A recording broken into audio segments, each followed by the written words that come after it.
So the game is called Pathfinder. The game is called Pathfinder Kingmaker. Pathfinder Kingmaker. And I believe that it is named after an adventure path in Pathfinder. Adventure paths are like Tomb of Annihilation. They're released often as like smaller character or smaller adventures, and then collected into a bigger one when they're done. Rise of the Rune Lords is one of the big ones. So let's talk about this. Let's talk about this starting screen. Now, again, this is the alpha, right? This is the alpha, so subject to change. But like this, Dealer Umbra called it out in chat. Boy, this sure is a fantasy adventure game starting screen. It sure is. Adventurers yelling, clear and obvious class differentiation, generic unknown enemies, a crest, a cool looking crest, an owl bear. Yeah, like this, I mean, this doesn't tell me anything about the game, like, at all, except that there is violence in it. There seems to be like a cleric with a cross or a wizard. I mean, I guess it gives us some idea of what we might be able to play as, but if someone were to say, what is this game about? I could only really tell them fighting tough guys and an owl bear. And that's about it. But you know what? That's fine. That's fine. It's so generic. Like, I don't even know if there's anything else to say. The thing that I think is missing here, like, if this is just a bog standard, like, get a party together and fight monsters kind of game, I'm gonna expect that my party is with six members big, right? That I should be able to have 6 people in it, and that we're gonna fight a lot. I think it's missing out on the Kingmaker part, in that I have no idea, like, this doesn't indicate to me that there's any, because I understand that the game is eventually gonna have things where you build up a like a castle and a kingdom, and I don't read any of that from here. Looks like a splash page for a Gauntlet Legends game. Yeah. Now it doesn't look to me like they're defending this castle or whatever. It looks like we're busting in. Notice the action, right? It comes from this side. We can see it looks like we've broken this wall down, and we are rushing in to smash up these bad guys. Yeah, so I think maybe that's maybe the only indication that something is going on here, that we're attacking a fortress. But maybe we'll have context for this when we play.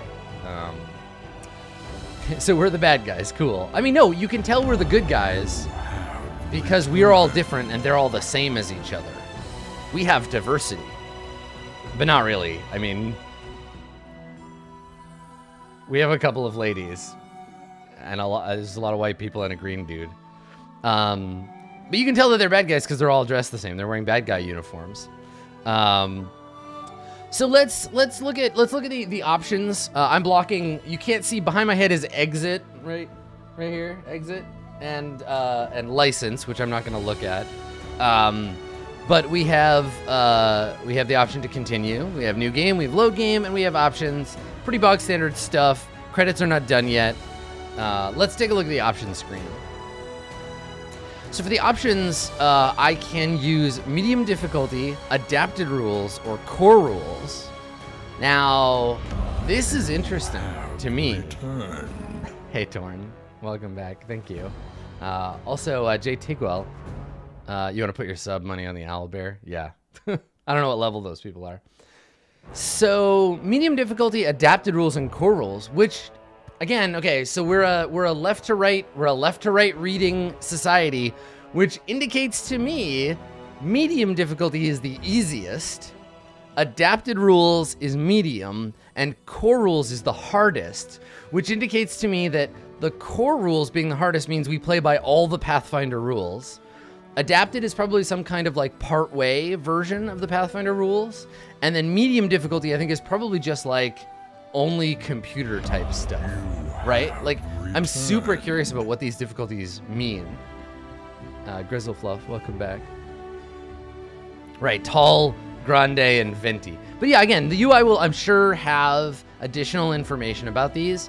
But when I came in, medium difficulty was highlighted. This is the default. So the funny thing is, it may be the default instead of the easiest, but if it gets harder as we move along, then this is easy. Even though it's called medium, it's not in the middle, which is strange. And there's a bunch of other options that I don't really know what they do, so I'm gonna ignore them. And then I think the rest is just standard graphics, sound, and then controls. Live switch difficulty as we go. That's interesting. Okay, look. Select characters. There's 6 of them. Hey, Felicity. Welcome. So, yeah, I was right. The title screen did tell me something about the game. That's interesting. So 1 to 6, right? There's my characters. And then we have some dialogue choice, and these are all alpha selections. If I click on medium difficulty, does it switch to easy? No, like, clicking just highlights them. Okay, all right. Magic Chance at 100. They have their own separate slider. So nothing too interesting or exciting there. Yeah, and this is our title screen. If someone were to show this to me without like a big, and I think this is true of any licensed game, a big part of the draw is this is a Pathfinder game. You recognize the Kingmaker name. This is the focus of this screen, really. The rest could be just about anything. Now, what's interesting to me, and I'm gonna look up the name of the artist. His name is Wayne Reynolds. I feel like for this to really feel like a Pathfinder game, this needs to be a piece of Wayne Reynolds' art. Like it has to be. Because to me at least, and admittedly I'm not like a huge Pathfinder fan, but his art to me screams Pathfinder. And so having a screen that isn't him immediately separates me from that. And also, how many of these characters are the archetypal characters from Pathfinder? Like, I recognize her. I recognize this midriff barbarian. Hey, Githgon, thank you. Yeah, so I recognize her. I don't recognize anybody else. Yeah. There's at least 2. There's somebody else in here. Okay, so again, reinforcing, I feel like this is playing a game. It's like playing a game based on a comic book that I've only read like 1 character from. Okay, so many of them are, but I only recognize this character, which is interesting because none of these guys jump out as being the MC of the game, right? Only this guy, because he's in the middle and he's got a little more space from the others, but I don't think that's the case. So I wonder if this is who their target audience is. If it's mainly Pathfinder fans, you know, is Paizo licensing this game or creating this game to pull in new fans of the RPG? And I guess we'll see how closely connected those are. And our first real indication is the difficulty. Now, before we play the game, I will take a second to talk about the music,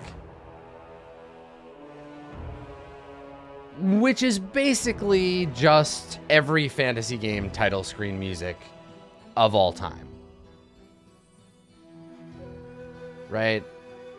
Little fluty, a little bit of that brass in there, some thump drums, and it's nothing special. It's not jumping out to me. They could have changed it for another track and I wouldn't have noticed. Yeah, RuneScape sounding, kind of war marches. Yeah, which is fine. Like, it establishes a kind of game. There's a reason they all sound the same. It's an intentional choice. But it doesn't, yeah, I mean, it doesn't say anything to like, hey, this is its own thing. So let's see what our options are. Let's pop open a new game of Pathfinder Kingmaker, Alpha 0.1.4.